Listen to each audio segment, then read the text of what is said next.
আসসালামু আলাইকুম প্রিয় দর্শক, এই যে আমার হাতে দেখছেন একটি ট্যাপ অফ বক্স, যেটা ইলেকট্রিক্যাল জগতের কাজকে অনেক সহজ করে দিছে। এটা কিভাবে ইউজ করতে হয় অনেকেই জানেন না। তো আজকের এই ভিডিওটি দেখলে খুব সুন্দরভাবে এটার প্রপার ব্যবহার জানতে পারবেন, যে কিভাবে এটি কানেকশন করতে হয়, কিভাবে ব্যবহার করতে হয় জানতে পারবেন। তো প্রথমে বলে নেই এর ক্যাপাসিটি। তো 32 এম্পিয়ারের একটা ট্যাপ অফ বক্স। তো এই বক্স আমরা সর্বোচ্চ 32 এম্পিয়ার পর্যন্ত কারেন্ট ব্যবহার করতে পারবো।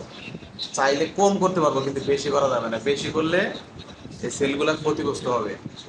তো এই যে এখানে দেখেন, এখানে আমাদের প্রয়োজন অনুযায়ী 20 এম্পিয়ারের একটা এমসিবি ব্যবহার করা হয়েছে।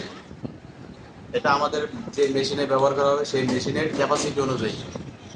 আর এখান থেকে কিন্তু এই যে তিনটা তার শর্ট করে ব্রেকারে লাগানো হয়েছে, অর্থাৎ এই ব্রেকারটা অন করলেই এদিক দিয়ে পাওয়ার আউটপুট হয়ে যাবে। আর এইখানে পাওয়ার আসবে এখান থেকে, এটাই হচ্ছে বড় একটা কথা।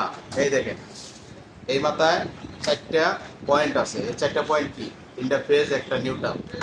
আর আর্থিং কিন্তু সবসময় ডাইরেক্ট থাকে। এই যে এই হচ্ছে আমার আর্থিং পয়েন্ট। তো এবার আমি যখন এটা এখানে লাগাবো, তো এই যে চারটা পয়েন্ট আছে, এই চারটা পয়েন্ট আমার এই যে চারটা পয়েন্টের ভিতরে ঢুকে যাবে। আর এই যে লম্বা যে চারটা পয়েন্ট দেখতেছেন, লাগানোর পর এই যে পাশে বের হইলো। আর এইটা এটা মূলত আমার বিবিটিতে লাগবে এরকম ভাবে, তাহলে এখানে পাওয়ার আসবে।